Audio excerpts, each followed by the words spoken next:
नमस्कार, JJN news में आप सभी का स्वागत है और मैं हूं आपके साथ निधि बिष्ट।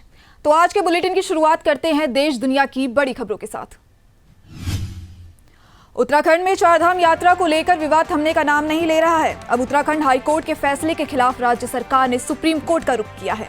बता दें कि उत्तराखंड हाईकोर्ट ने चारधाम यात्रा पर 7 जुलाई तक की पाबंदी लगाई है। गाजीपुर बॉर्डर पर किसानों और बीजेपी कार्यकर्ताओं के बीच झड़प हो गई है। घटना में कई गाड़ियों को नुकसान पहुंचा है। जानकारी के अनुसार हंगामा तब हुआ जब बीजेपी कार्यकर्ता यहां एक नेता का स्वागत करने आए थे।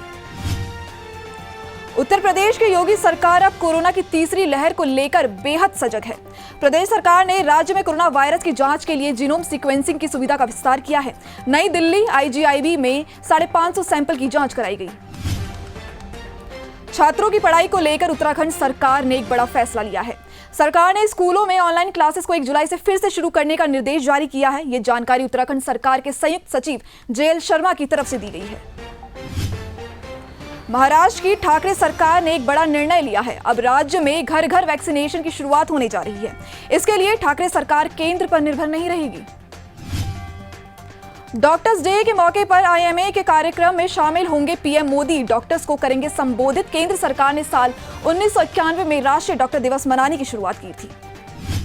जम्मू कश्मीर में विधानसभा चुनाव की तैयारियां तेज होती नजर आ रही हैं। आज दिल्ली में परिसीमन आयोग की बैठक हुई। इस बैठक में 6 जुलाई को जम्मू कश्मीर में सर्वदलीय बैठक करने का फैसला लिया गया।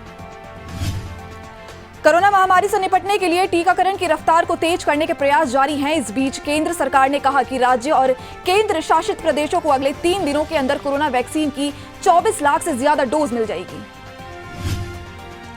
1 जुलाई को डिजिटल इंडिया के लाभार्थियों के साथ बातचीत करेंगे PM मोदी। पूरे हो रहे हैं योजना के 6 साल। अंतर्राष्ट्रीय उड़ानों पर प्रतिबंध 31 जुलाई तक बढ़ा। डेल्टा प्लस वेरिएंट के बढ़ते मामलों के बीच DGCA का अहम फैसला। पेट्रोल डीजल की बढ़ती कीमतों पर राहुल गांधी का तंज। कहा, अपने शहर में देखे तेल के दाम, पब्लिक ट्रांसपोर्ट में भीड़ की यही है असली वजह। CRPF और पुलिस के ज्वाइंट ऑपरेशन को एक और बड़ी कामयाबी हाथ लगी है। जम्मू कश्मीर परिमपुरा के मलहुरा में सुरक्षा बलों ने जवाबी कार्रवाई करते हुए संयुक्त अभियान में 2 आतंकियों को मार गिराया और कई बड़े हथियार बरामद किए। कनाडा के पश्चिम हिस्से और अमेरिका के प्रशांत उत्तर पश्चिम में लोगों को गर्मी का कहर झेलना पड़ रहा है। भीषण गर्मी और लू के चलते वैंकूवर क्षेत्र में कम से कम 69 लोगों की मौत हो चुकी है। कोरोना वैक्सीन को लेकर पश्चिम बंगाल की CM ममता बनर्जी ने केंद्र सरकार को आड़े हाथ लेते हुए कहा कि बंगाल को छोटे राज्यों से भी कम वैक्सीन दी गई। प्रधानमंत्री फसल बीमा योजना से किसानों को जोड़ने के लिए उत्तर प्रदेश सरकार एक अभियान शुरू करने जा रही है। 7 दिवसीय यह अभियान 1 जुलाई से शुरू होगा। एलोपैथी पर टिप्पणी करने के मामले में देश के विभिन्न हिस्सों में दर्ज FIR के खिलाफ बाबा रामदेव की याचिका पर सुप्रीम कोर्ट में आज सुनवाई हुई।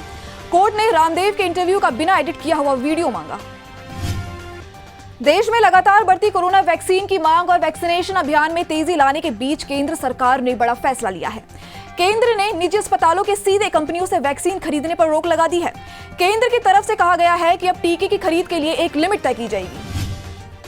केंद्रीय स्वास्थ्य मंत्रालय के आज सुबह जारी किए गए आंकड़ों के मुताबिक देश में पिछले 24 घंटों में 45,991 नए मामले सामने आए हैं। वहीं रिकवरी रेट बढ़कर 96.92 हो गया है।